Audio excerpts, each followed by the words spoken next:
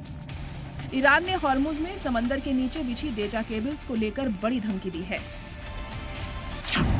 IRGC ने internet cable को लेकर वार्निंग जारी की है, जिसके मुताबिक खलीज फारस में डिजिटल इंफ्रास्ट्रक्चर को निशाना बनाया जा सकता है।